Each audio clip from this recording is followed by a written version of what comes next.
Session with Dr. Farid Holakouee.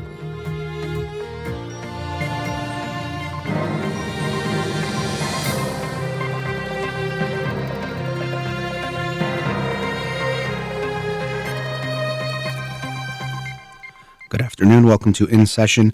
I'm your host, Dr. Farid Holakouee, and I'll be with you for the next 2 hours here on Radio Hamra. Studio number to call in, 310-441-0555. But if you do call in today, I do have a special guest with me, so I ask that all questions be directed towards him and I for the conversation we'll be having today. And actually, the guest, let me just introduce you to him. He's someone I've known my whole life, because he's my brother, Parham Holakouee. I'll give you a little bit background about him. He got his bachelor's degree, I think in political science or something, from UCLA, University of California, Los Angeles. He then went to Columbia Law School and then also came back to UCLA to go to business school at Anderson School of Business, and from there went to Berkeley to do a PhD in economics.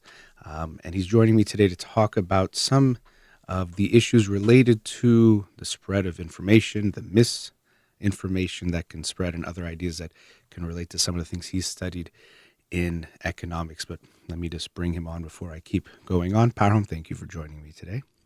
Fatty, thank you so much for having your agent assistant invite me. It was a real honor. Yes, it was hard to get in touch with you. We're glad we got you on, but thank you for being here. Thank you. It's great to be with you. It is a very unique time for almost all of us as far as what's going on right now. And as I mentioned on my show Monday night, obviously I'm not someone who's going to be giving you the up-to-date, newest news on the coronavirus, and also many people listen to the show after the fact, and the news is really changing on a daily, even sometimes hourly basis. So we won't be talking too much about the specific details of what is going on at the moment, but more about some of the concepts related to how the information is spreading, what people are doing, not doing, the ways that it can be sometimes hard to really know what the truth, quote unquote, is and what's going on, and different things that can affect how people take in and spread the information related to this. And it's interesting because even when I say take in and spread information, it's similar to the virus itself, which can be taken in and spread. And sometimes similar concepts can apply to both. So I know you've studied a lot of the economy or the research in economics on information spread and those things. So I'll let you start off with some of the concepts you wanted to bring about, and we'll start from there. So a few things that you brought up that already are interesting points. One is a lot of the spread of the virus and some of the science around that, a lot of that can be analogous things happen with the spread of ideas, the spread of information. And as you mentioned also, the information is evolving and changing day by day, sometimes within a few hours. So anything we say today about that side of things may change tomorrow and a week from now. But the one thing that we do know, and that is important, regardless of what the information is how we process and take in information, what type of information spreads, what type of information is getting to people, and is that the best available evidence that people can have to make the appropriate decisions for themselves. And as we know, there are really, really significant network effects here. Mm-hmm. So what we do, of course, affects our well-being and those around us, but we're very, very deeply affected by what others do. And there are many economic models of various sorts by which we see the benefit of something is enhanced or mitigated by what others are doing. So a platform like Facebook, for example, is useful specifically because there are over 2.4 billion people on there. And so by being on that platform, we are connected to that many people. The benefit of being on that platform is just that. Same goes for something like Uber. The fact that there are so many drivers on that platform makes the platform useful. If there were a better platform somewhere with a better interface, but it were not having as many users, not having a larger network, as large a network as Uber, it wouldn't be as useful. So here as well, the impact of our health, our well-being is very, very strongly impacted by the behavior of others. And so just as much as we are responsible for doing our part to stop the spread of the disease, we are also very much responsible for what ideas we allow to spread, what information we choose to spread. And we are in a particularly vulnerable position now with respect to all of these things, because when people are fearful, we are looking for very clear, decisive answers. We are prone to look to certain things. And science, by its very nature, is always uncertain and evolving. And there's very few things in science that we could say with absolute conviction. And so often we see that the people that have the most information are those that are most cautious, most circumspect about what they present. And those that speak with a level of decisiveness and a level of conviction are often spreading the misinformation. Yeah, it's actually something you see a lot in science in general, where the people who have the more knowledge are usually the ones that also are more cautious. Scientists rarely will say, we have proven that this is definitely true, because that's not the language of science. It's about supporting evidence, ideas. This theory is the prevailing theory, or there's evidence to support this theory. Whereas people that are oftentimes less scientific and don't have as much knowledge are the ones that might say things, as you said, the way that might grab more attention. I know this for sure to be true. I guarantee you, if you do this, this will happen. And people listen to that much more because it grabs your attention, like you said, especially when times are uncertain, like right now, but really always there's uncertainty in certain things. We want that certainty from someone that we think somehow has the knowledge or has the truth that others don't know. And what I usually tell people is, if someone gives you information like that, either they're trying to sell you the information or sell you something, or sell themselves, as in trying to become, popular in some way. Rarely is any kind of important guidance actually that clear cut in the way that people tend to want it to be. It would be nice if someone could think of, even when I talk about things on the show, okay, if you do these 3 things, you'll never get divorced. I guarantee you can't get divorced if you do these 3 things. But there really isn't anything that can be that way. It would be nice to, and we can understand the desire to have that, but we have to be realistic and realize that that's not really the reality of the world, to have things be that simple and black and white. And so often the experts are going to be much more tentative in what they share, which might not be as reassuring, but it might be the reality. There is a lot of unknowing that we have to accept. That's exactly right. And we often see also that there's this principle called the curse of knowledge, which is that people who are experts in a particular field, they have a deep knowledge of something. And as a result of that deep knowledge, that often even more now leads to academics and experts becoming more siloed. So I think there's a lot of value in interdisciplinary work, particularly because it overcomes this problem. And as we mentioned earlier, a lot of the theories around the spread of ideas use theories around the spread of genes and the spread of viral infections to discuss the spread of ideas, the spread of information as well. So it's really important to be cross-disciplined in that way. But often experts are so deeply steeped in the area that they are experts in that they lose touch and lose the empathy needed to be able to present that information to someone who does not have that knowledge. Right. And it's a fundamental principle in psychology, this idea of the curse of knowledge. It's very difficult to imagine a world in which someone doesn't know what you know, and to be able to articulate the information that you need in a way that's interesting, useful, insightful for that person. And so we often see the most knowledgeable people, often really, really important, valuable information that exists in academic journals, in the halls of universities, in the minds of experts, that doesn't get spread to people that need it most. And on the other hand, you have people that are able to create very compelling, persuasive, interesting stories designed to spread. So misinformation, the nice thing about misinformation is you can pick and choose a story that you know will be most spreadable. You can create a catchy headline or title that gets people's attention, that creates a little bit of mystery and intrigue so they want to click. You can do all of those things because you're free of facts. You don't have to rely on facts. The problem with being a scientist and trying to express things in a true way is that you are bound by what's true. You are bound by what the knowledge currently is, and that might not be a very compelling story. It might not be a clear answer. It might not be something that is entertaining or interesting.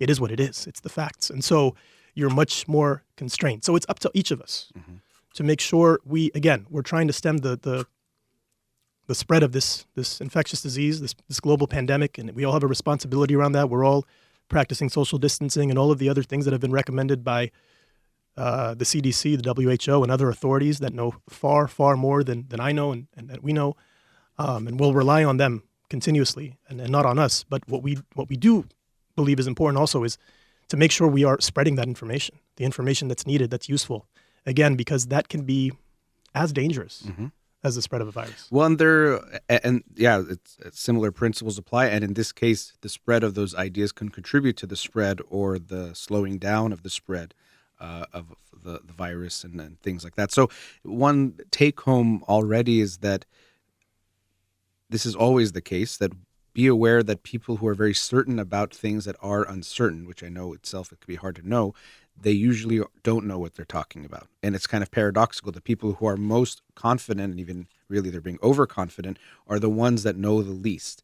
And so always this is the case, but especially when we are feeling anxious and uncertain. As uncertainty rises, we're looking for more certainty. So we're going to turn even more to someone, and we are even more susceptible and vulnerable. And again, even those words again apply to our immune system. Right. To the more stressed we are intellectually, emotionally, the more likely we are to take in pathogens, bacteria, viruses, but also to take in bad ideas because we're looking for that certainty. So we have to, in that way, shore up our own immune system of looking at information, to be mindful that, okay, I want certainty, so it feels good that someone's telling me if you do these 3 things, you can't get coronavirus, or if you do these 4 things, you can do that, or it's all fake, and if you do this, you're going to be okay.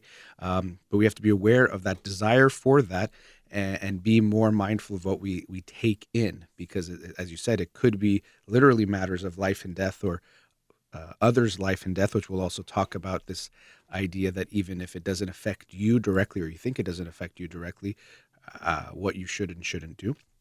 But just being aware of, as you said, also the way you're spreading information. And you and I are even on some group chats together where sometimes people are sending out, and there's a lot of these like feelers, like, I heard this from someone, what do you guys think? And they throw it out there. Or someone said this, or someone was on a call with the military and they said their cousin was on that call and they said this, and they're sending it out. And people are just, it gets spread. And then you see that. I've seen some of the same ones copy pasted from multiple people. And unfortunately, that makes people actually think it's more reliable. Like, oh, wait, I've heard this now from 3 different sources. That must mean it's true, or more likely to be true. How would 3 different people share the same wrong information? It must be right. But as you were saying, it's the way that misinformation can spread in this way, unfortunately, is that it makes us feel like it's right when really it's not. And it is very dangerous. Yeah, and even the conspiracy theories that have been out there that people are beginning to spread, you would think that it's a terrifying prospect, that there are some big forces out there. I don't even want to mention what those are because I don't want to give them even validity here on the air. But many of them have been spread, and it gives us some sense of comfort, even to know that there is some bigger force, even if it's nefarious, that is orchestrating what's going on. Because the idea that the world can be subject to random events and this much uncertainty, which we feel now, is alleviated when we have some bigger force or some bigger presence that is kind of commandeering the entire process. So while it would seem like these ideas are very frightening, in a way it serves people, maybe even unconsciously, that they get some sense of assurance and comfort that there is some order to what's going on, even if that order is a presence that is sort of dominating what we understand and what we see. The truth of the matter is often the world can be very, very unpredictable. The world can often be very, very uncertain. And we need to have a level of comfort with that. And comfort with that means intellectual honesty that says that, there's some things that we just don't know, and I have to be at peace with that. And this, I guess, touches on some psychological features of the anxiety that settles in. Yeah. So we got to take a commercial break. We're going to continue discussion. You can join in if you'd like, 310-441-0555. But I'm here with my brother Parham. We're going to keep talking about some of the issues related to the spread of information and what we can and can't do to help us in this process. You're listening to In Session with Dr. Farid Holakouee. We'll be right back.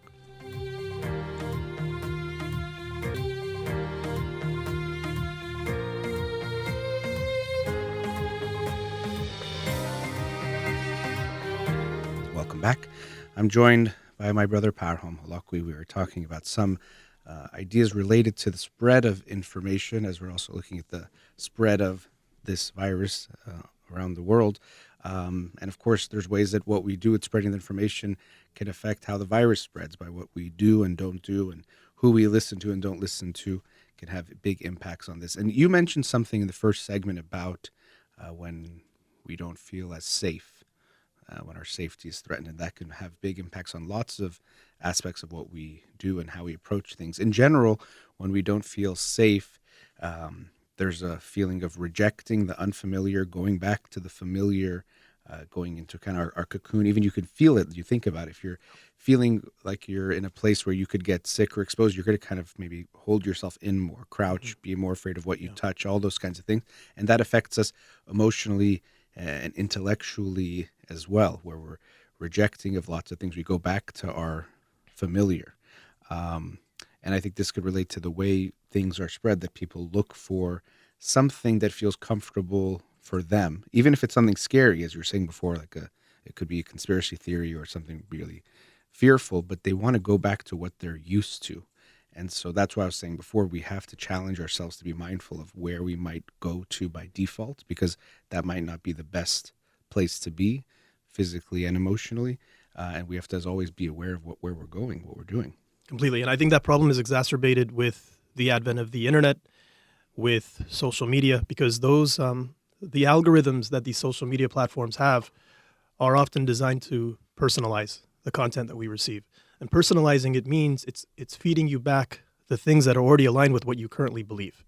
And so we end up in these, what they're called echo chambers, where if you have even, let's say, a slight more liberal stance, you're going to continuously get more and more liberal information. And generally this tends to go towards more extreme viewpoints, and that could go in either direction, of course. So what you end up receiving is information that the goal of the AI software is to get engagement and to get your attention. And based on what information you click on and where you hover and where you go, it's going to continuously give you information that is aligned with those preferences and those things that you already believe. What you end up receiving will be information that simply begins to exaggerate that. So what will come in the platforms will be things that are, even if they're wrong, even if they are extreme, it's giving you a sense of comfort, because comfort builds engagement. The more comfortable something is to you, the more it's aligned with what you already believe, the less cognitive dissonance you will experience, which is what happens when you get something that challenges that. So let's say you have a worldview that the free market will solve all issues that we have. I'm a libertarian mindset. And now we're confronting something that is a big, massive collective action problem that requires government, and it requires some level of a unifying force and decisive quick action. Now, even if you understand that the free market may not be the best solution to that problem, it'll be difficult for you to completely recalibrate your worldview and see things in a new way that has been misaligned with everything you've ever believed.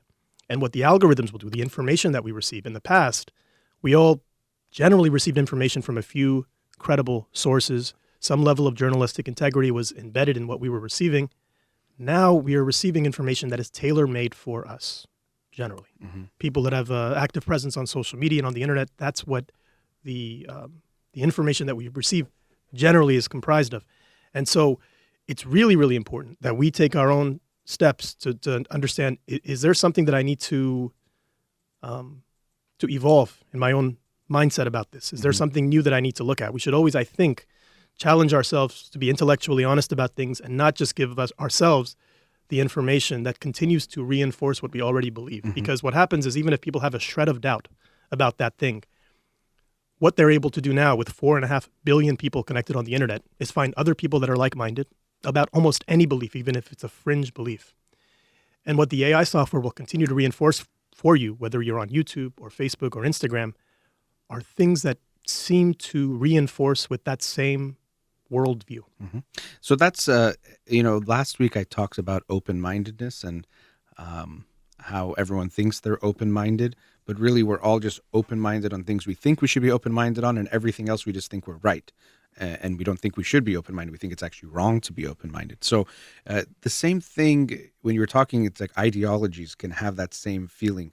And I actually made the analogy last week about our intellectual, or you can call it immune system when it comes to being open-minded. Of course, you can't just be like, oh, that's true. Okay, that's true. Whatever this person said. And now with that person, oh, that's true. And you're not skeptical at all, but also you can be too rejecting too. Similar to the immune system, it can let too much in, which can be bad, or it can even attack its own body, which would be harmful. So when we have ideologies, it often makes people become too rigid in their thinking that they think, okay, this has to be right. Whatever it is, capitalism or socialism or whatever their ideology is, we cling to it. Very similar to how people cling to a religion, that it's all right all the time for every situation. It can't be wrong. And so we don't want to even be open to the possibility that in general it might not be totally right, or especially in a certain circumstance or situation, it might not be right. And we cling to that and we become very rigid in our thinking. And that rigidity can have really negative effects in both what we think and feel and all that, but also what we do individually and collectively, because we get stuck in a certain way of this has to be the right way to do things. And so open-mindedness is everyone says they're open-minded. I don't think I've ever heard someone say I'm so closed-minded, because we all think we are. And sometimes it becomes apparent to us when we see someone who seems so closed-minded describe themselves as open-minded that you think, wait, I have to think about that for myself. What are the things? I probably think I'm open-minded, but there are probably ways that I'm also closed-minded and think I'm open-minded. And so we always have to be in that challenging ourselves, being aware of ourselves, not questioning ourselves in the way that we doubt ourselves, but in that humble awareness of I'm human too, so I'm likely going to get stuck in these mental types of traps and downfalls. I think that's really important, and I think it's fundamentally about some level of self-awareness. And in the research that they do, when they ask people, even the people that are ardent believers in let's say, conspiracy theories and lack of science, just about everyone across the board believes that this is a problem for others, that others have this problem. They're too close-minded. They're too, let's say, adherent to authorities. They blindly listen to others. And they're the ones that finally have been able to uncover the truth. And so others are being closed-minded, but they're actually awakened. Right. They're awakened to the truth.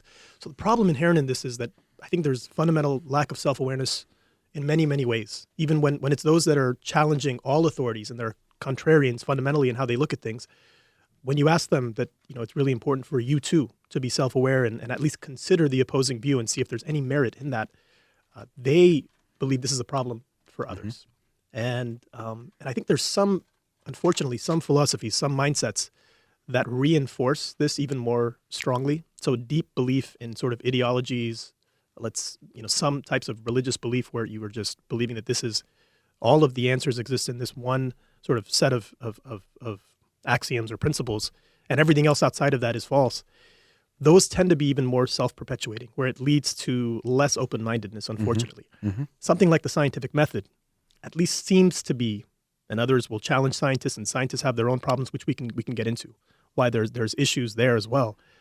One we mentioned already, which is the ability to communicate and share the ideas in an effective way. But it does have a self-correcting mechanism generally, in that science advances through peer review and through a process of trying to challenge things and never really believing that something is absolute truth definitively.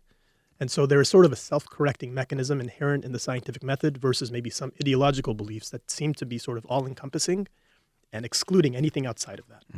Now, we've talked about this actually just a couple of days ago, but then within science, there's the ideologies that develop. So scientific method might itself be inherently a good thing, but the scientists are human beings, and they're going to have biases and ideologies and beliefs, and their careers are tied up in this. Their ego is tied into this theory being right and wrong and all those types of things. And actually, I'm reading Richard Thaler's book, Misbehaving, which is in a way about the history to some degree of behavioral economics, which was this big shift in economic thinking away from the traditional economic thinking that had some assumptions such that, for example, every person is rationally making decisions, homo economicus, or the mindset that humans are making the best decisions, and then lots of research and also just evidence of real life showing that wasn't the case. And it took so long and still there's people challenging that incorporating this behavioral side, which includes psychology, into the economics research and theories and understandings, we still see people resisting that. So again, it goes back to this type of open-mindedness immune system where people are being so closed-minded because you have your biases, because It could mean like even one of he was talking about in the book, someone stood up and said, well, if you're right, then what am I doing? Like basically all of his work and research would be, he thought it was just like fake or, meaningless. And so how could he accept that? We could understand the resistance to accepting an idea means everything you've done and believed in has been wrong. And so I think that's why it's important to have a certain level of, if you want to call it, intellectual humility that comes with open-mindedness, meaning that I can be wrong, holding on to that. And I know it can be tough to have that because we like to feel right. I like to feel right. It feels good. But accepting that clinging to that at least a little bit. I think I'm right. This is how I understand things, but I can be wrong. And that also comes back to me, this human ability to recognize we're all flawed. So we're even flawed in the ways we think about things. I can be wrong. It doesn't mean I'm stupid if I'm wrong. But I think for a lot of people, even I see it a lot in, for example, the Persian community, it's like you have to always be right and know everything or you're an idiot. So people think, how I can't accept that I'm wrong. Even in this small instance, I have to show a way that actually I was right. And so that makes us even more resistant. So when we think in this perfectionistic mindset that either you know everything or you know nothing, and even we look to people that way. Oh, is that person smart? Oh, they didn't know this, so they're dumb. Well, then we don't actually allow the space for people to be as open because everything becomes kind of an intellectual life or death. Like either you're smart or dumb, either you're always right or always wrong. And so, of course, you're going to resist anything that would imply you're making a mistake, and it's going to make you less open-minded. This is great. I mean, I think that this touches on I love the analogy of the intellectual immune system, where it's a conflict between what we let in and what we don't let in. And I think we often are very, very protective to not let anything in that is a pathogen that appears that it's kind of contradicting or challenging what we already know. Kind of a blurb about this that people have mentioned is that it's very difficult to persuade someone to believe something that will empty their wallets. Okay, so if someone has invested, let's say, all of their time and energy into a certain way of thinking, let's say even an economist, scientist, and now there's a complete paradigm shift to the way they're supposed to view the world, it will be very difficult for them to accept that everything that they've done, their life's work, decades of work, let's say, it actually needs to be readjusted and adapted and evolved. And maybe some of it has been actually based on wrong and fundamentally incorrect principles. It'll be very difficult to persuade that person to reassess. And I think we all, fight that in some ways, right? And because there is something unsettling about realizing that what you always believed is not entirely true. I think that's it provokes a lot of anxiety. Yeah. Especially when it's fundamental things that we've always held to just taken for granted as true. Right.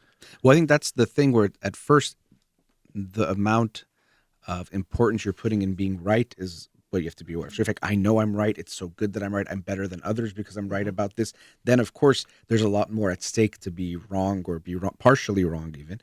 And so that's something to be aware of, the way we think about ourselves intellectually and what we know and how good it makes us feel if we look down on others for not knowing and not being as enlightened and smart as us. Then of course there's a lot to lose if all of a sudden, wait, maybe I'm wrong. That means I'm part of the dumb and stupid and all that. When having more of a universal human mindset that we're all trying to understand things, know things, ideas are changing, we learn from each other, growing, that more humanistic way, I think, of approaching just knowledge and understanding will actually allow for us to be more open-minded and closer to objective. No one's going to ever be completely objective, but more objective. And even that, as you were talking, I was thinking, when you hear of an opposing idea, of course you want to evaluate the information, but a question you can even ask yourself is, what would I lose if I accepted that person was right and I was wrong? Yeah. Because it could be this, my whole career would be, at stake, or could be brought to question. I would feel stupid. I would feel immoral. I would feel all sorts of things can come up for you.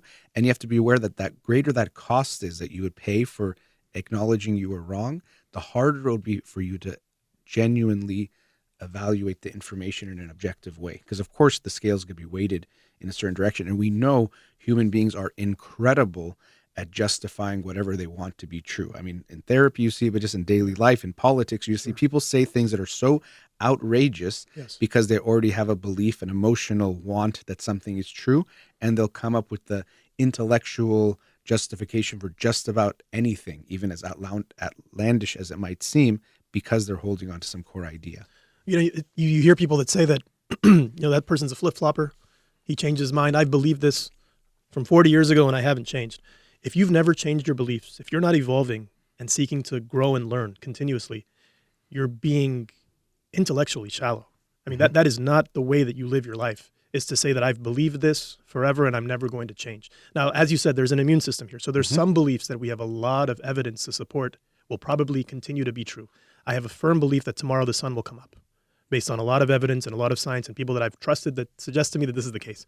There's other things that if I see, so there will need to be a lot of evidence to indicate to me that I need to change this view. But there are other things that perhaps I have less conviction about. And we have to, in all matters, be willing to change and evolve. And if every viewpoint that you have today is exactly what you believe 1 year from now, I think you're just blinding yourself from information that needs to be taken in. That's all that is. It's not something that you should be proud of. Right. And oftentimes, it's like, as you said, it's very tied to ego. Is that I said this and I'm not going to change it, because changing it means that I was wrong before. Right. And so first I have to, why I think at first you have to accept the things you know as kind of, you know them with a lowercase k, not like, you know, it's like knowledge, it's capital T truth, because that makes it easier to be open to it. And again, like we've mentioned a few times, it's not about, okay, I hear new information, I completely change everything I ever thought every time, because that level of being open actually can be detrimental to being able to actually think about something in a critical way to hold on to anything. But the other extreme of being too rigid also is a problem. Let's go to another commercial break. I'm joined by my brother Parham. We are going to keep talking about these issues related to information, the spread of information. Feel free to call in to join us in the conversation. We'll be right back.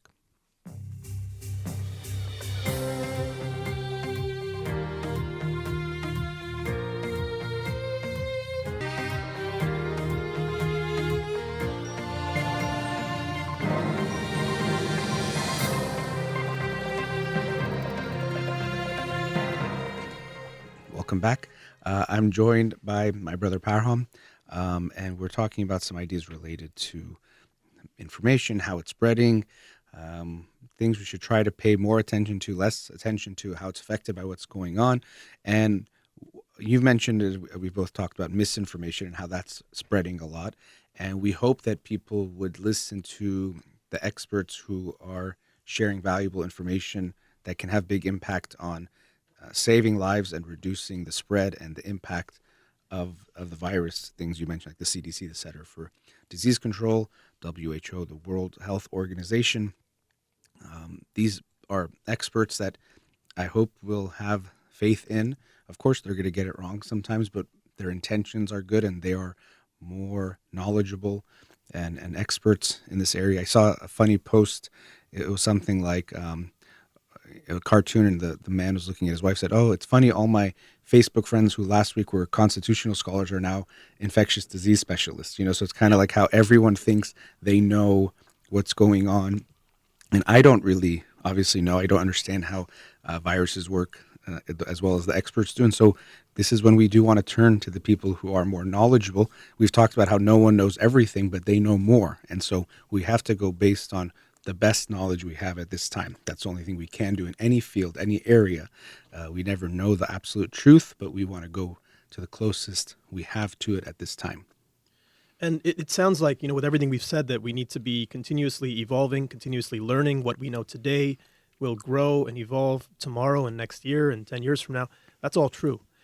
But the best available information we have right now is extraordinarily powerful.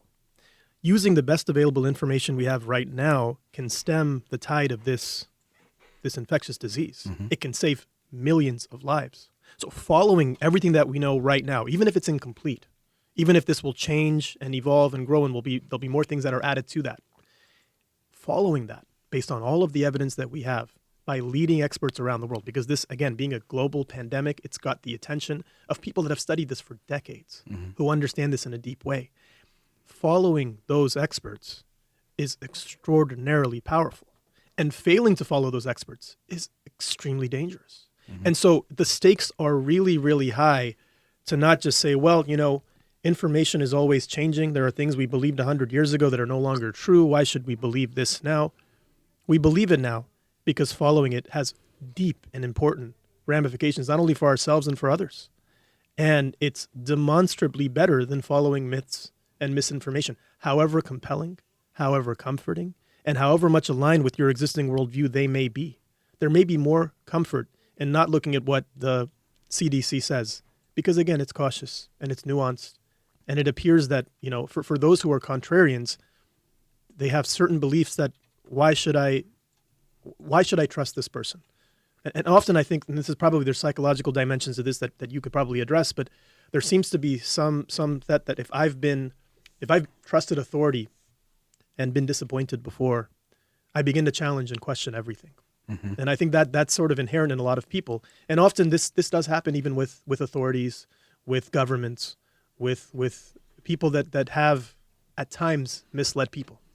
However, in situations like this, we really have to be good at distinguishing and discerning between, we are flooded with information today. We have the internet. It's unprecedented to have access to this much information that we all do. Mm-hmm. What's really important in light of all of the information that's coming at us is the ability to be able to distinguish between information that is helpful and useful and credible and that information that isn't. And that's why you and I have both said we are not epidemiologists, not biologists. We don't have the necessary knowledge to be able to understand this thing. But we strive to find the best available information from the people that have the most knowledge that can guide us and help us. Mm-hmm. That's what we try to do. Yeah, and you mentioned the authorities are not always going to be right. They never are, and it goes back to this notion of recognizing human beings are fallible in all aspects of life. So the authorities aren't always going to get it right. Of course, projections are going to be sometimes all over the place because the projections are affected by what we do. If we don't do anything, the spread could be this much. If people take extreme measures, the spread could be this much. So projections are there to give us a model or an understanding, not to give us some absolute truth that for sure this will happen. But of course, people will let us down sometimes. They're not always going to be right. And we have to, again, accept that if we think someone is the expert on this, they know the most, they'll be wrong sometimes, but they'll be wrong less than others, or they'll have the best information. If you were on a plane and it was crashing, you wouldn't be like, well, sometimes pilots make mistakes, so anyone go try to fly this thing. But right. Who has the most flight experience? Who has been trained in this? Example. Who knows it the best? And yeah, the plane still might crash, but you're trusting that they will be the one that is most likely to bring you to safety. And so with these things, it's the same. They might be wrong sometimes. I was also thinking of this analogy of, people say, oh, well, things are going to get better in 20 years if you look back 50 years from now. Right now, if you're buying a car, you're going to want to buy the safest car for now. In 100 years from now, they'll probably have cars 1,000 times safer than the one you'll drive today. But you'll still drive the best one you can drive today to protect yourself and whatever it is that you're protecting yourself. So we have to go with the best that we have, knowing it's not some capital T truth, but it's the best we can do at this time. And also have faith that those people know more than just some person. I see a lot of people posting videos saying, I don't really think it makes sense the way they're talking about it and they're just some person who's sharing their kind of instincts. And we know that there's so many things that we misunderstand that are a little counterintuitive. So the way things spread, the way a virus works, the people that are affected, there's so many things that to the lay person might not make sense because it's hard for us to comprehend. Just like sometimes physicists will talk about things and it's just like, I don't really get it, but we have some faith in them that they understand it better than us and they can send a spaceship to the moon. So we kind of trust that they have some understanding of things we don't get. But sometimes if they explain it to you, like, that doesn't make sense. Shouldn't it just like come back this way? Or why does it orbit in that way? But we might not understand it. So yes, we have to think for ourselves, but there are some areas where the best we can do is turn to an expert. That's why we go to a doctor. You don't just say, I'm going to figure out this sickness myself. You say, the doctor might know. And do doctors get it wrong? Sometimes, of course they do. But we trust that they will be the best to help us, to give us the best chance of doing better. And so in this case, we want to turn to the experts who know more, and I hope we'll have faith and trust in what they're telling us and follow them, because it could save, or actually will save, millions of lives if we do that. Well, we can imagine that your child is next to you and needs urgent help to deal with an emergency. You have a physician, an expert, let's say emergency physician, and you have someone who's a layperson. In that urgent situation, now look, that emergency doctor may have some incorrect beliefs. They may be biased. They may be in their own silos and have certain worldviews. But between that person and someone who is a non-expert, you choose the emergency doctor, despite its flaws, despite the fact that the science that he's aware of may evolve and change in the future. That's the best we know right now. And in an urgent, immediate, sensitive situation, that's who we must turn to. The problem with how we take in information, as you said, is often the scientific information, the information that we need, is not packaged in a way that is aligned with how we're generally, throughout evolutionary history, have received information. Right? So we leave for our minds evolved in a time in which we lived in bands of 100 to 150 people, and the way that information spread is through stories. Right? That's how information got passed down, and we still gravitate towards that. So someone can bring out really credible scientific statistics about what we must do. And often what will be even more compelling and engaging than that information that is much more useful to us, is a story about someone that experienced something, an anecdote. Those things stick out for us. That's why people show, there's videos or pictures of people who have been affected. That affects people more than hearing statistics. They're not as affected. And we know that happens in a lot of different ways, that there's that, one person starving is a tragedy. Yeah. A million starving is a statistic or something like that. But we get less emotionally affected by that, which makes sense because in our psychology, we were affected by things we could see and would do something about. Our next door neighbor was hurting, or someone in our tribe or village, whatever you want to call it, was in need of something. We felt that pain, we felt that compassion, we acted on it. But some, story about it, just words, it might not affect us the same way. But, and going back to what I was saying before about things that are sometimes counterintuitive, I think what also impacts something like this is that what's happening is very much largely invisible. That's right.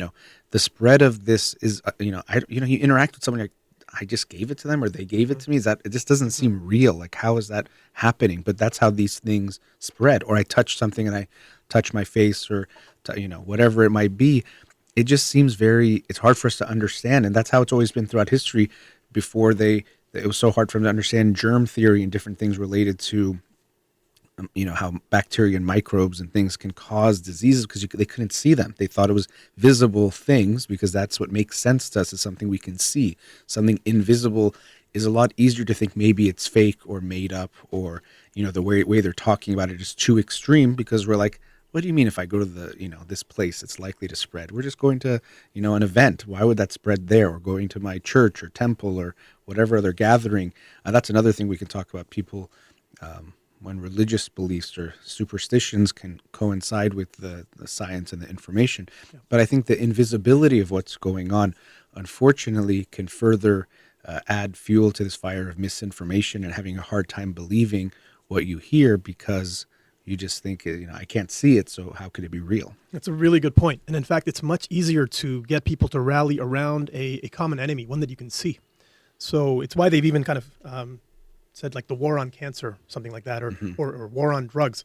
When you have something that is, like you said, an enemy that you really can't see, it's hard to get angry at a virus, right? We have a lot of frustration about it, but it's much easier to rally people around and say it's this ethnic group, and this is the reason, and this is who we can blame. Because again, that touches on something very primal, an invader, an outsider that is imposing something upon us. But being able to create a sense of cohesion and create a unified rally of people around something that is an invisible force, an invisible destructive force that we really don't have anything in us in a very deep and primal way that says this is something that I can build a coalition around. It's much more difficult. So if this were something that were an invader, an outsider, a country that was causing this type of destruction, I have no doubt that people would have no trouble rallying around the cause of fighting this invader, fighting this country. But because it's a virus, it doesn't have that, especially, as you said, it's invisible. It's not even something we can see. It's difficult to intuitively understand this. And because it's fraught with that type of uncertainty, we are more prone to look for ways to alleviate that uncertainty and alleviate the anxiety that triggers. And so clear examples of what really is going on that's spoken with some level of conviction and confidence is really appealing. There's something very enticing about it. That's one of the, there's obviously the conspiracy theories that are going around that it's, some evil plan of some sort, but there's also the opposite side, which is we have nothing to worry about. They're making it seem like a big deal, and nothing is happening. You're going to be fine. And that as we've talked about, of course is going to garner a lot of attention because we're looking for comfort. We're freaking out, something bad. No, actually nothing bad is happening. Everything's okay. They're blowing this out of proportion. No one's even getting injured or hurt or whatever it might be. And of course, people are going to want to hope that's true. We can understand that, but it might not be the reality. And people are definitely flocking to those types of messages because it gives them that comfort when in fact the reality might be something more serious. And we always see this, that people like to be the one who's cool and calm and doesn't care. And we also see this in things like the bystander effect. So there's smoke coming out of a building or someone is getting beat up and we're seeing it. And because other people aren't responding, one of the things that plays a part, there's diffusion of responsibility, other things going on. But there's also this sense that I don't want to be the one that thinks something is going on when something isn't. And especially this might even be more true for males that always want to be cool under pressure, or that we don't get flustered by something. It's like, oh, it's nothing to worry about. I don't care. And even there's reports of especially younger people going out in public saying, I'm not social distancing. I'm not afraid of this thing, and like trying to be tough about it. They're beating something up when it's a virus. And we'll talk about probably in the next segment about how you might think it doesn't affect you, which probably it does anyway. But when we're doing things for other people, the altruism and kindness that comes into play, and how sometimes people don't want to do something to help others, is also showing itself with this whole crisis, where maybe you yourself might not think you're vulnerable, but you could help protect someone else by slowing the spread, and what we're doing and not doing related to that. So let's go to another commercial break. Again, I'm joined by my brother Parham. We'll be right back.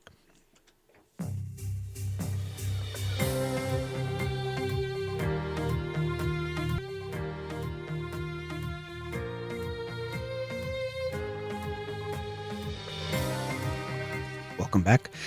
So talking with Parham about different issues related to coronavirus, not itself from the virus itself, because we're not the experts on that, but some ideas or thoughts on information spreading, which can be related to this.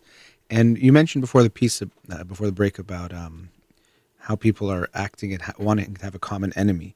And so something we've seen in the United States, for example, is a spike in crimes against Asian Americans, because there's an association between the virus came from China. So, they're somehow creating this, as you said, this common enemy becomes they're the cause, and it's something external, the virus we can't see and attack in a way that we can visually experience, but the people we can. And so I hope if you're listening that I think you can understand that connection happens in a way automatically in your brain of virus came from China, Chinese people bad, or Asian people bad in some way might happen to an automatic way, but we can challenge that and realize, okay, that's just a reaction that's not really meaning anything, and is meaningless, and it's unfair to hate and show any kind of negativity towards someone who's completely not responsible for what we're going through, and that we want to have a common enemy and we want to have a way to outlet that anger and frustration we're going through, but they're not the people who deserve it. No one deserves it. And so I think it's very unfortunate that we're seeing that, but I'm not so surprised at the same time. I'm not surprised, and also I think it's just, I think it's futile. I think it's a waste of time to to put our emphasis on. We need to find someone to blame. It's what we do. It's what human beings will do. Is there's a problem, and we inherently want to pin the blame on someone, and certainly there are blameworthy parties here. But I think the situation is so urgent right now that the most important thing to do is just take prophylactic measures to protect yourself and protect others, rather than to think about, well, who do we blame and who's really the person that should be the culprit here. And oftentimes, these things can have even more of a persuasive appeal in moments where we're feeling this level of pain and crisis, and we're frustrated and we're angry, and there's a lot of anxiety around it. We're more prone to want someone to come in and say, you know what, here's the person whose fault it is. It gives us some sense of comfort to have our anger directed at some person or some groups of people. And I think we need to just resist that temptation, especially since I think right now what we're facing is an interesting test for humanity, right? Because we're seeing that the people that are most at risk are the most vulnerable in our population. The elderly, those who are immunocompromised, those who are facing certain medical conditions, those who are already quite frail and fragile in some ways. And it's our job, even if we're not necessarily ourselves likely to be killed by this virus, our actions are hugely affecting others in our population. In fact, those who are most vulnerable, those who are most weak. And so it's an interesting test, and I think an opportunity for some level of unity and solidarity to see that we are all coming together to protect ourselves, of course, but in particular to affect those who are most weak, most at risk. And I think that we should embrace that side of it and see it as an opportunity, I think, for some level of cohesion. More and more, we were talking about this, we're more siloed, and things have become more individualized, more personalized. The way we consume information is much more personalized than it has been in the past. The information that we see, we have volumes and volumes of content when it comes to books, when it comes to movie, when it comes to how we consume media. It used to be much more homogenous. We used to have a few opportunities, a few places we could go to consume information, and now it's very, very personalized and unique to us. And so we have less of a camaraderie and a cohesion that maybe existed in past times. This, to me, has been a little bit of a wake-up where we see people really having the opportunity to come together. We really do have one common enemy here, which is this pandemic and preventing it. And the only way we can confront it is not through our own actions, but through the actions of us as a collective unit. It only will be effective if people come together and behave in a way, in cohesion with each other, unified with each other to solve it. Otherwise, you can do everything in your will. But if others are not also doing the same thing, if you can't, persuade and inspire others to do that as well, it's not going to be effective. Sure. And that's, in this case, the people who are vulnerable are certain people. And I think you're right. We can come together, and we hopefully will and should, and we'll talk about how people sometimes think, well, it doesn't affect me, so I don't need to do anything about it. I'm not, quote unquote, at risk. But in general, it's hopefully a wake-up call to life in general. There's people that are suffering in different ways all the time that might not affect you. And you think, well, I don't care about hunger, I have enough food. Or I don't care about this disease, it doesn't affect me. Or I don't care about this group's rights, I'm not one of those people, and so it doesn't affect me. And it's like that quote from Martin Luther King Jr., a threat to justice anywhere is a threat to justice everywhere. So it's that feeling that being aware of everyone and that togetherness and that common humanity and that we are all interconnected is something that I would hope people become more and more aware of, because it's very easy just to think about what affects me, and okay, if it doesn't affect me, I don't care if people die or people are sick or people suffer. And so in this case, there's specific groups that are more vulnerable, but I hope it also can remind people to be aware of when other people are vulnerable to something else, and that we can do something about it, even if it doesn't affect you, to do something about it. We can help in a way, and I don't know why I thought of this. It's so different, but I've talked about how when I watch the marathon and it goes by my apartment, sometimes I cry when people are clapping for people, because they're clapping for people they don't know just to try to support them. So that feeling of just supporting someone you don't know, you're not going to get anything back from it directly, just caring for someone else, there is a nice kind of altruism to that. It's just giving care to give care just to help someone you don't know. And so hopefully we can see that as the world, obviously in a cliche way, gets smaller, the more interconnected we can see each other, to see that when someone else is suffering, you feel that pain in the way that you want to do something about it, and don't just think, well, if it doesn't affect me, who cares? I don't need to care about this. Yeah, no, absolutely. And there's the common humanity here is spelling out even in economic decisions people are making. If you think about people who are going out and hoarding items, I think what ends up happening when people are under a certain level of psychological distress is and a level of uncertainty is they want to control some element of what's going on. And by purchasing and hoarding a bunch of items and storing them and stocking them up in our house, people feel like they're doing something, even if it's largely an ineffective act. And with things that it's important that the masses have, things like hand sanitizers and soap and other things, you having all of the soap in the world in your house is not going to prevent you from spreading this disease to anyone. Or from getting this disease. From getting this disease. If other people can't wash their hands, you'll get it from them. So you would want to disperse this far and wide. So the idea of hoarding and taking things and being opportunistic in moments like this has a faulty sort of logic to it, inherent to what you're doing. Because, again, there's the network effects piece of this. The only way that you can protect yourself is by these things being widely dispersed and by others taking the same actions, by others having access to the same information. Democracy fails when people fail to have accurate information about what's going on in the world and failing to have knowledge. And that's when these things can fall apart and crumble.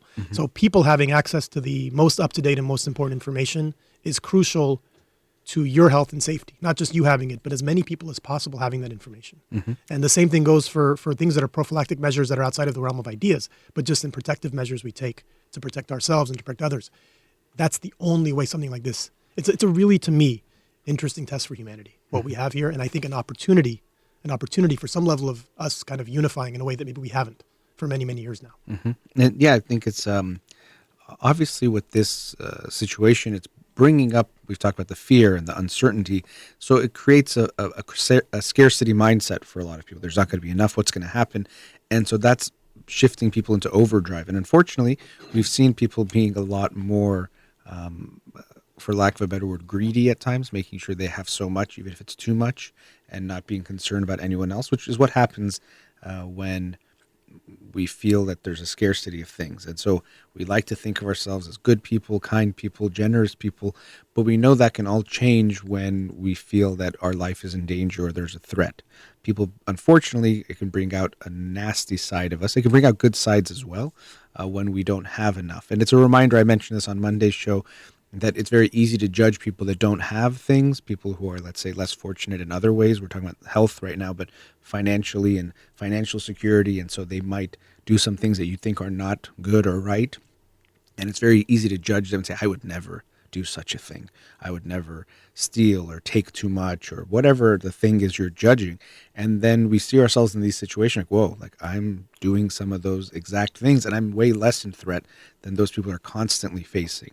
So it could be a good wake-up call to that, or people who are even refugees. People, I was talking to someone about this yesterday, about how when we see people ourselves going through all these extreme measures and trying to figure out what to do and where can I go and where is safe to be, imagine what it's like for people who are fleeing for asylum because they're in an unsafe situation. It's very easy to judge them for that. And then coming back to this whole picture of the interconnectivity of things, oftentimes the decisions we make as countries and societies lead to people becoming refugees in other countries, and then we get upset that they're refugees, not realizing we've contributed to some of the factors that have now created that problem or the problems that they're facing, and then we somehow blame them for it. So that interconnectivity plays out in many different ways, connecting us to one another to help protect one another, take care of one another, take actions to help one another, but also hopefully that interconnectivity of seeing that common humanity, that someone else is suffering in a certain way, and maybe we can understand it a bit better than we did before, hopefully, and take that going forward of being there for each other in different ways. Well, yeah, I mean, infectious diseases, viruses don't need passports to travel. Mm-hmm. They don't look at borders. They are completely dispossessed of any of those notions. And so what we see is that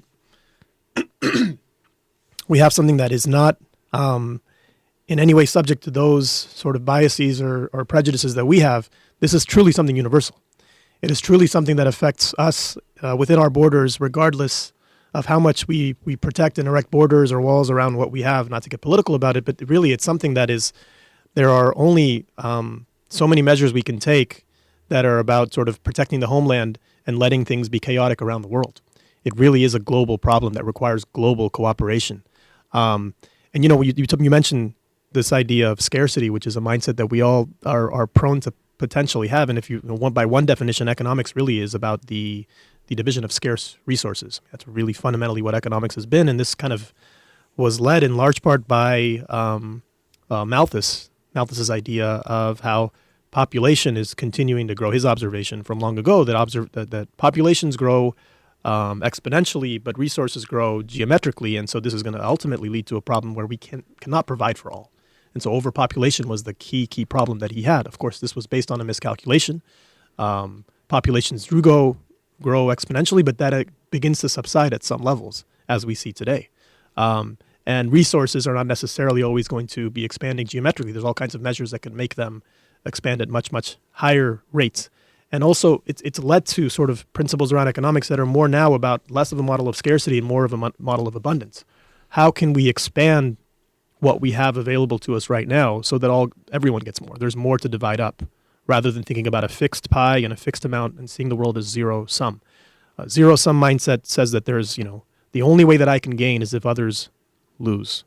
A positive sum mindset, or a mindset based on abundance, which is fundamental to a lot of the principles in economics that we observe today, is based on something that is far from that, but there's still something instinctive about this notion that the only way that I can get ahead is if others have less, because there's a fixed pool of resources, and the only way that I can get more of that is if others, by definition, must be receiving less of. And so I think challenging that mindset is key, not only to solving this particular pandemic, but just to solving global problems more broadly. I think it's a mindset that I hope will begin to shift, to see that us having more is not necessarily dependent on others having less. In fact, it's quite the reverse. And it's, so there's multiple layers to that. One is the idea that something affects other people won't affect me, we know is not true almost always. We are so interconnected in so many different ways, from the environment to people to issues. I sometimes, in a way, jokingly think this, but a lot of people might not care about taking care of neighborhoods that are impoverished. But if they take a wrong turn and end up in that neighborhood on accident, now all of a sudden they wished we did more to help those people, because now they might feel like their own safety is at stake. Right. And so we are very interconnected, and we can't, we'd like to think things don't affect us, but they do. The scarcity mindset, it's, we have to be also mindful. It's easy to say, don't think this way, because these things happen on an automatic emotional level. It's not how do I want to think about this? We react. There's not enough toilet paper. I have to get toilet paper. If I don't have it, what's going to happen? I don't know, but we start to freak out. It hits in an emotional way, and we think it's not going to affect, I want to make sure I'm okay. Who cares about everyone else? But in that overall mindset, as you mentioned, that scarcity versus abundance, I actually saw someone who was interesting to me. They said, you know what, don't worry about having enough food. Someone talking to people in the United States, we're going to have enough food. We have more than enough food, which sounds really nice. But then I was hearing it, I'm like, there's people that go hungry to sleep in the United States every day normally. So if we have more than enough food for everyone, it's interesting that not everyone, I shouldn't say interesting, it's very sad, that not everyone is getting food when we know we have enough. So we say that to placate the masses. And of course, I don't want to make it this some kind of like class warfare type of a thing. But when things start to affect wealthier people, it becomes much more of an issue than if just poor people are being affected, because things like hunger, starvation, and lack of medical care are things that people are dealing with every day in America, but also around the world. But it doesn't really get that emergency crisis type of an attention and reaction. But we see that we do have enough of everything. As you mentioned, I think it's very important. There are miscalculations to think there isn't enough of things. And so everyone can be okay, and yet we live in a world where not everyone is okay on a daily basis. So hopefully this crisis, it could last months. You hear different projections. It's going to last some time, but hopefully it'll be resolved and we get back to some kind of normal. But as you mentioned, I hope we'll carry some of these things we've learned. There'll be some positive lessons learned about the interconnectivity, about taking care of one another, about being there with one another, how we have to come together globally at every level together to help everyone. And if something affects any of us, it's affecting all of us, and we should care. Absolutely. I think it's one example of how interconnected we are. What's happened with this really, really unfortunate and deadly virus that we're all confronting is that we truly are very, very interconnected in a way that something happening in a continent far away, we can't just sort of immunize ourselves from those things. And that's economically. I mean, we are, in some ways, one have said we've been in a war, an economic war with China, the United States being we. And in fact, if the Chinese economy crumbles or if the Chinese people are suffering, it does have ramifications for us living right here in Los Angeles. I mean, it's not something that we can just say that, that means we've won, or that means that we have now went ahead. The U.S. economy is highly, highly dependent on what's happening within the borders of another country that is seen as our, in some ways, at least on an economic terms, an enemy, right? And I think just seeing the world as friends and enemies is itself just a very sort of simple-minded logic to use. We're all, in some ways, obviously, there are things that are scarce resources. There are things that in which what we have is in some ways contingent upon some levels of rivalry and competition. But on the whole, and in general, the suffering of others around the world affects each of us in a very tangible way, not just in a psychic and emotional way, but it affects us in a very tangible way. In societies in which there's vast, vast levels of income inequality, there's more violence, there's more mental illness, levels of happiness are lower, levels of health are lower, and that's across the board, not just among the poor and those who are impoverished. So income inequality, even as a measure within borders, affects all of us. And I think global income inequality, which is has exacerbated by some measures, also we should be very aware of and cognizant of the fact that it's affecting all of us, not just those who are disadvantaged by that. And even the way you're talking about the economic wars that are there, clearly is coming from a scarcity mindset as well. And the mindset that people are gonna, everyone is against one, everyone is your enemy. So if they overpower you, they're going to crush you and ruin you or take over you and maybe even kill you. And hopefully we move away from that, realizing there's not a need for that. It didn't serve us well to have that type of a mindset. And I know I maybe sound like it's like a utopian view that everything is so peaceful and calm, but I don't think it's that outlandish to think in that way.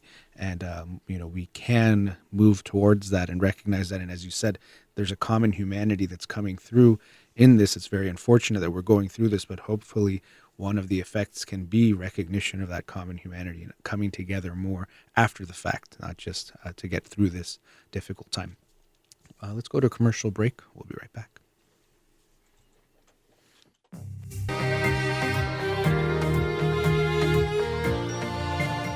Welcome back.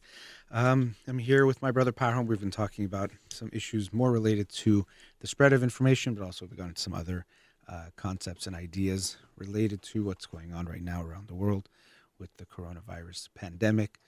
We hope you will listen to the authorities and the experts who are telling us what we should and shouldn't do. And we're talking before the break in the last segment about when people think it doesn't affect them. So that's something I'm hearing a lot from people that I can't die from this, which itself to me is an interesting yardstick. Yes. No, you can. You but also, can. Even if that's your yardstick of how you're measuring something, I think that's already a problem. Right. But then the other people might be affected. And so keeping that in mind, I think is very important and easier said than done at times. Of course, we're going to think about ourselves first. It's going to feel different if you think it's someone else that you don't know than yourself. We can understand that. As you mentioned in the last break, our last segment, even if you think it doesn't affect you, it can and somehow get back to you. But caring about people that are not you, I think, is very interesting and brings up these themes of altruism and kindness.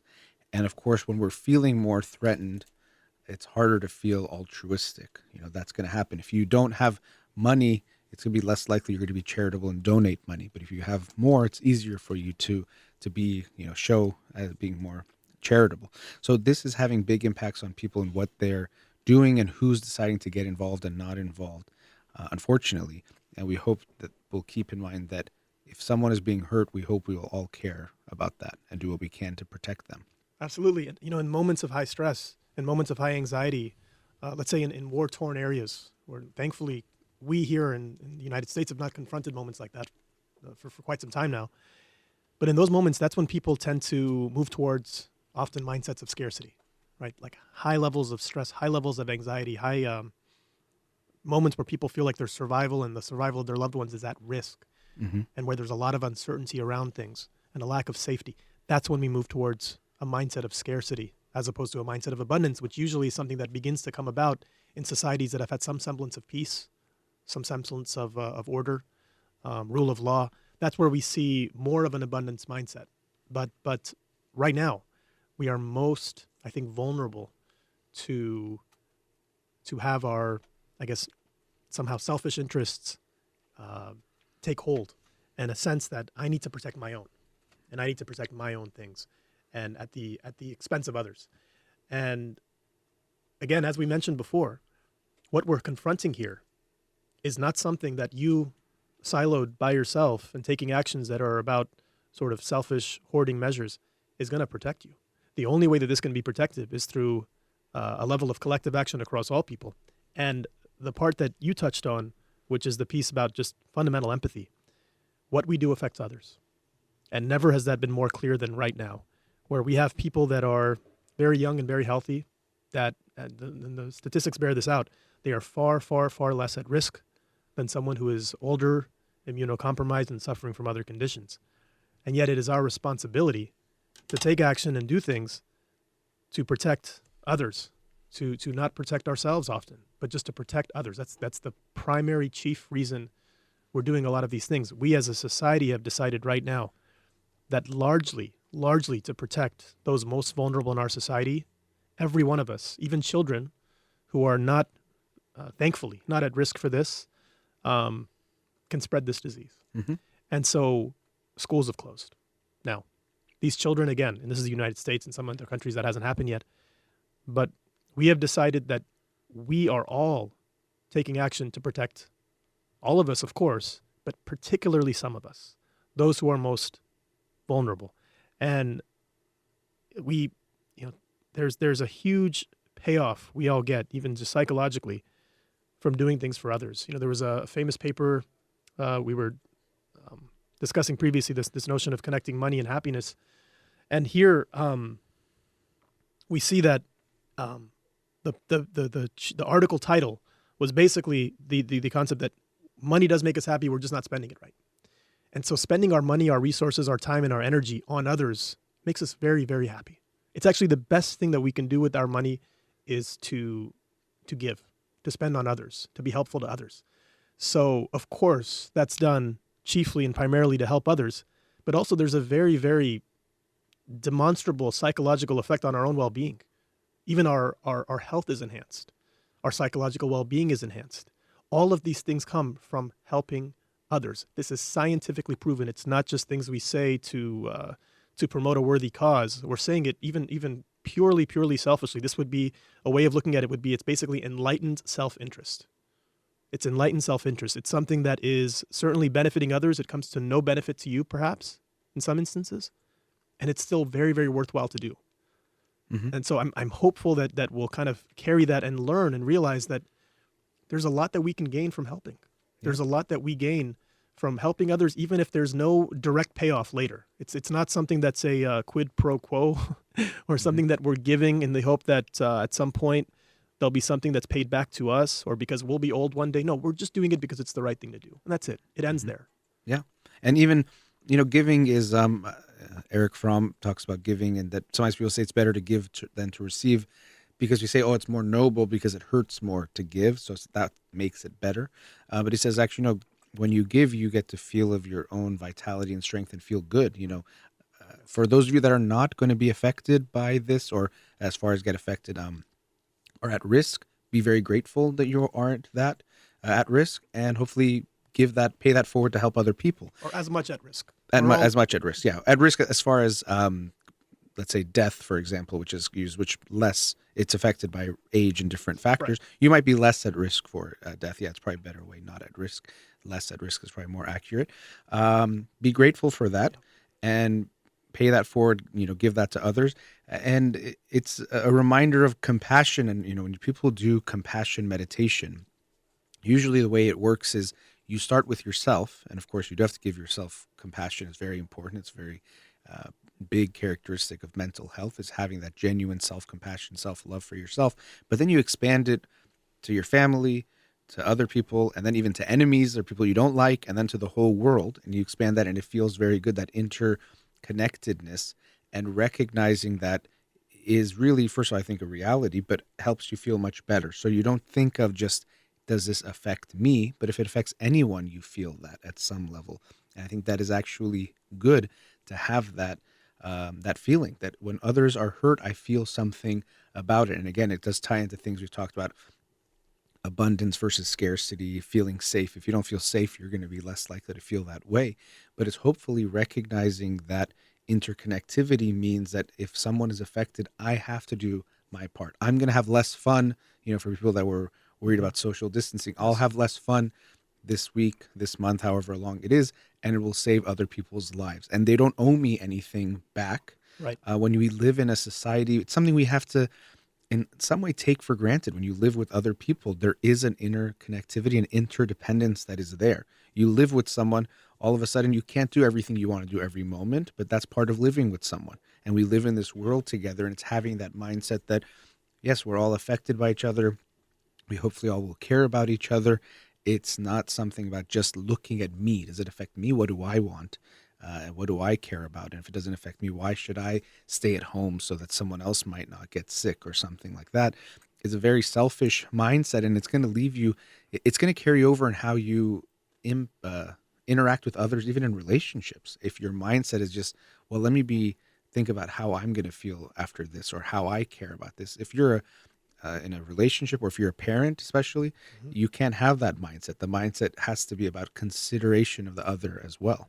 Well, I think the moment that the act of compassion or of empathy, of giving, becomes transactional, I think it loses. It's one of those things that actually loses the very nature of what is actually intended to be done. The character of the act changes, I believe. Now, imagine this: that if you make explicit that, let's say you go to someone's house and you have dinner. I go to your house. You make me dinner. You probably would I order. won't do that. Yeah. No.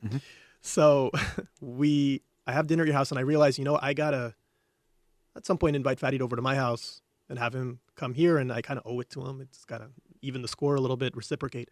But if I make that explicit, if I have you come over and say, "Hey, Farid, remember that time you had me come over and you got me dinner, and I'm doing this now Right. because Eat this or even, yeah. yeah, I'm kind of feeling a sense of like guilt about that, and I feel like it's probably my duty now to have you. So why don't you come over so I can kind of even the score there, because I don't want to have this holding over me, have this sort of I guess psychological debt hanging over us. And so come over, and that changes the very character and nature of what I'm doing there, right? Because it's characterized as something that's being done to reciprocate something that you've done.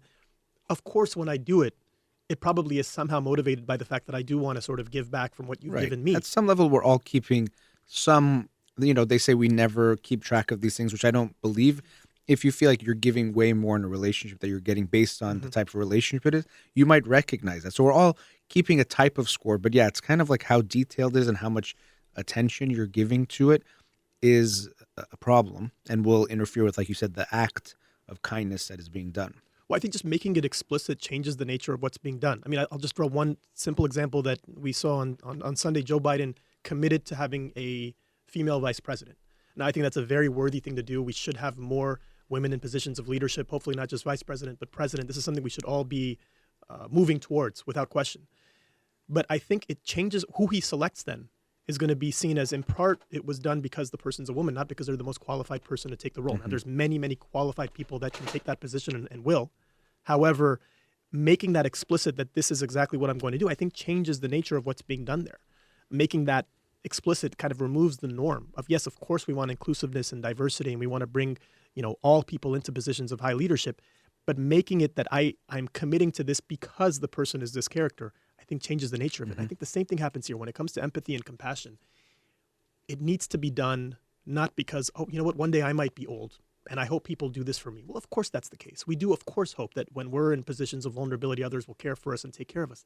But if that's the primary and chief motivation behind why we're doing it, is because somehow, some way I'm going to benefit from this long term, or someone else will pay this back to me, I really think it removes the character of the intent and reason why this is fundamentally important to do. Intention is everything. Yes. And everything. The same thing about having someone over for dinner. If it's because you think they'll introduce you to some friends and that'll make you have a better social life, that's different than giving them something. So intention with everything is something we always have to evaluate in all the actions we take. And even, the example you gave, if it's just done, let's say, for political benefit, this will make me look more open-minded, more woke, more of a feminist, and that'll improve my chances of winning. That's one thing. But if it's actually, I think this will make my ticket more balanced, or, a more balanced platform, or, it has a positive effect, that can be different. So we don't know exactly. We have some assumptions based on how politics tends to go. But, the intention is something we always have to look at. What's my intention here? Is it someone's going to take care of me later, so I'll take care of you? Or is it, I think the right thing to do is to take care of you? And I hope right now we all recognize that right thing to do is to take care of one another. And sometimes the way we take care of one another is staying home, which seems weird. Usually we think it's some kind of action that's proactive, putting yourself out there. Right now it's sometimes being a little more inactive. Staying home is actually the best action we can take to help protect one another and ourselves. Let's go to our last commercial break. We'll be right back. Welcome back. I'm here with my brother Parham. We've been talking about some issues related to what's going on right now with the coronavirus regarding spread of information and misinformation, and also some psychological and factors from an economic standpoint about what's going on and hopefully what we do and don't do. One thing we just want to reiterate, of course, as we mentioned a few times, turn to the experts and people like the CDC and individuals who are infectious disease specialists. They're the ones that can help us understand what to do and not to do, and what impacts things we do can have on how things spread. You maybe have heard this phrase, flatten the curve, which Yep. is we want to decrease the spread. And so they have charts and graphs that can chart how it's spreading. And if we do certain things, we can flatten that curve so it's not such a spike, and so the numbers are less. But something we talked about during the break was also how we're being told to do lots of things, and this is really uncharted territory for practically everyone. So when we hear certain things that we're being asked to do, it can seem like, wait, really? I can't leave my house, or I can't do this, or I can't do that. And it might seem extreme. Of course, sometimes better safe than sorry, but even we are in uncharted territory. So some of the things we're being asked to do might seem strange or weird or bizarre to us because we never had to do them, but we're facing something we've never faced before, which means what we do has to be to do things that we didn't do before. And you were saying this before the break, that oftentimes the time to act is it's kind of before we think it's the right time in some way. Yeah. So for something that has the potential, and it can grow at an exponential rate, and our minds are designed to think about things more geometrically. So when things grow exponentially, it's the way that it can kind of begin to grow. I mean, 30 movements geometrically is 1 to 30. 1 to 30 doubles, 2, 4, 6, 2, 4, 8, 16, 32, 64. 30 goes to 1 billion. So for 30 and versus 1 billion, when it's geometric versus algorithmic or exponential. Mm-hmm. And so the issue that we have here is at any point in time, the time that we could take the prophylactic measures, the preventative measures to prevent the stem and the growth and the spread of this disease to the point where it becomes uncontrollable, is at times where it will feel too early, it will feel premature. There won't be people maybe around us that have suffered from the disease. There may not be things that have hit home quite as acutely as it has in maybe other parts of the world, and so it will feel too early to take action. And that is the only time that preventative measures can take place, at moments where it feels too early. So it's this interesting sort of psychological dilemma where you need to rally people, inspire people, motivate people to do something at a time at which it will feel like it's an overreaction and it's premature, because it's the only way to stem the tide of something that can then get to an uncontrollable rate, at which point even starker, deeper, more extreme measures will still be largely far, far less effective or potentially ineffective. Right. And that, I mean, even personally, and just it's crazy how much things change within a week, 2 weeks, and right now really daily where things are changing and how we view things and feel about things. But I remember thinking a couple of weeks ago, oh, I can still go do this and do that, Yes. or whatever it is. I didn't really think I need to limit life in any way. I was hearing some things about we should start thinking about not doing this or that, but it seemed too soon. It seemed, extreme. And now I realize how naive I was to not recognize that threat as real and the effects it can have. And so we want to be aware of that it's at times going to seem too soon, to seem like too much, but we will hopefully listen to the experts and believe that they have our best interest of ourselves and the whole world at heart when they give us certain guidelines or guidance. It can feel restrictive. I talked about this on Monday also, and maybe we touched on it today, but that feeling of authority and like, oh, you're telling me I have to stay home? Like, watch me show you I'm not going to stay home and I don't need to and I'm okay. And going back to that invisible effect, whether you get it, and even especially if you are asymptomatic, you feel like nothing happened. So I went out and I came home and they told me I can't do it and nothing happened. There's not a tangible result we see, especially an immediate one. So we feel like nothing happened. So they told me I can't go out, but I did and nothing happened. But it's recognizing the cumulative effect, and again, at times what is invisible to us as far as it's microscopic of what's going on is much bigger than something you're going to be able to really comprehend in the ways we're used to responding to things. Absolutely. And the issue that exists is that this idea that you mentioned of flattening the curve, which has been talked about at length all across, it's really, really key, because it's not even about how many get the disease. It's about how many get the disease at one time in a very sort of rapid, accelerated pace. That's the danger. That's the risk that's being run. And so, getting the flu, people compare it to the flu sometimes, which is very misguided and very misleading. The flu that causes tens of thousands of deaths in the United States per year. Yes, it does. However, if that were to be concentrated, first of all, the fatality risk is significantly higher for this. We don't know exactly what it is, but it's substantially higher. But also, if we were to have that type of effect where everyone gets the flu all at once within a short span of time, our system would be overwhelmed. So we have 2.8 hospital beds per 1,000 people in the United States. That number is less than even in Italy, for example, which is dealing with what it is now. And so that's really the issue. It really is about sort of taking these preventative measures when it seems like it may be, to some, it appears too soon. For those who are not the scientists who know, who that they believe we acted far too late in the United States, for example, and in many other countries. The action that we take, the sooner that it's taken, the less drastic action that needs to be taken. So if we had, in the United States, for example, acted several weeks earlier or months earlier, we would have been able to do far, far less, had testing kits and various other measures that would be far less extreme than what we're doing now. If we don't act now and we choose to sort of respond days from now, weeks from now, the response will need to be more drastic, more extreme, and have deeper consequences and significantly more fatalities as a result. So acting too soon is the right time to act. Taking the preventative measures where it appears to be before this is really accelerated is the only time this can actually be prevented. And so again, this invisible threat, this threat that seems still in some ways far removed from our personal lives and the lives around us, where even if someone has the coronavirus, sometimes they're asymptomatic, it makes it seem like, well, this isn't so bad. This is just an infectious disease. We deal with infectious disease annually.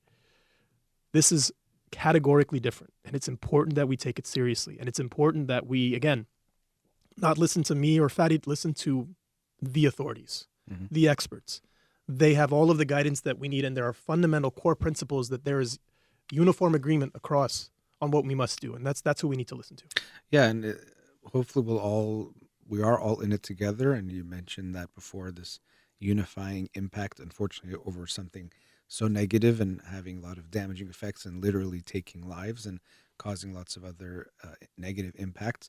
But I hope we will recognize that too. There's a solidarity of it's kind of strange of everyone being at home, and you already see people posting things of group FaceTimes that they're doing together now that they're all quarantined or self-quarantining or doing different things. And it's not the same as interacting face to face. I was actually talking to someone earlier, but imagine doing this 40 years ago. We'd be so isolated. Thankfully, with technology, we can stay That's right. at some level connected, different type of than face to face. And so hopefully we feel that solidarity. We're going through this together. We'll get through this together.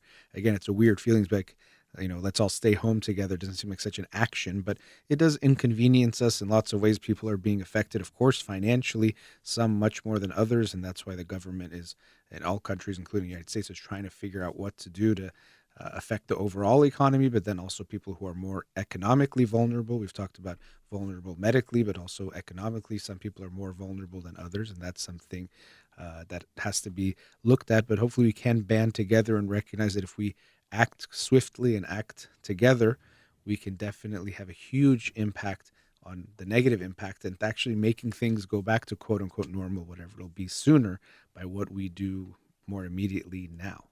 Yeah, I mean, this is clearly a drastic, dramatic collective action problem, not only within the United States, but globally, right? So it requires, the only way to stem this and to prevent this from spreading is through global cooperation. So there are lessons learned, for example, in China, in Italy, and other countries that we must have. There's lessons that will be learned in the United States that need to be shared with others.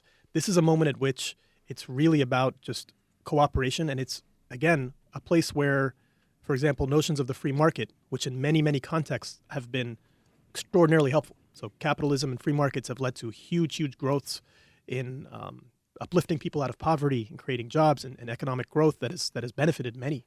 Perhaps the greatest leap in human well-being and human happiness has been through this economic growth that we've experienced. It's been accelerated over the last several decades and for, now several hundred years. This is really, really important and not to be diminished or undermined. But for problems like this, it's simply out of context. The free market's not going to solve this. This is a massive collective action problem that requires a strong government. It requires cohesion, not only within one government, but all governments cooperating and working together. It's the only way something like this can be addressed. And so we just see that, even ideological notions of when we should be libertarian and free market oriented and when we should be sort of socialists, at some point, there are certain issues, certain things that one philosophy or ideology is simply out of place and not aligned with what's demanded and what's needed. And right now, it's really a time, they say, pandemics make more people socialists than anything else, because we really need this to be something that we work on as one cohesive whole. It's the only way something like this can be addressed, and perhaps the one payoff. We always want to think of these things, even that can be very, very damaging and destructive, might have some positive outcomes of them. And maybe this is, as you mentioned, the solidarity and the unity that we feel, that really your behavior and your well-being affects me. And this is across not only our cities, not only our countries, but our world. And so we just about have to wrap up. So hopefully we'll all do what we can, which oftentimes might be doing less, staying home more, isolating in different ways. You do see, I think Mr. Rogers, Fred Rogers, he said his mom would tell him, whenever you see something bad happening, always look for the people that are helping. There's always people helping. So, of course, we did touch on greed and different things that have been showing up, but you also see incredible acts of kindness and humanity and people trying to help one another, supporting each other in various ways. So hopefully we'll continue to do that and bring out that kindness. And also wanted to lastly thank all the medical workers around the world who are really at the front lines of this and risking at times their lives or their own safety and health to try to treat those who are already suffering and to try to reduce the impact it has in the people that it does reach. So always grateful to those individuals, but especially during this time, who are helping to protect and take care of those and treat those who are already suffering and to try to minimize the impact it has. And we have to do our part to help them by not going out there to reduce the number of patients that have to go to them. And again, all interconnected, and we all can help one another in that way. So sending our love and regards to everyone during this time. We know it's also almost the Persian New Year, and we all tend to think of this as a time to celebrate and see one another and kiss each other on both cheeks. And I think lots of those things are going to have to change, unfortunately, this year, but still wishing everyone all the best for this year and going forward in all ways, but also in dealing with this very challenging time. So big thank you to my brother Parham for joining me today, and our regards to everyone out there, and thank you to Ghazala here in the studio. You've been listening to In Session with Dr. Farid Holakouee. Have a wonderful day.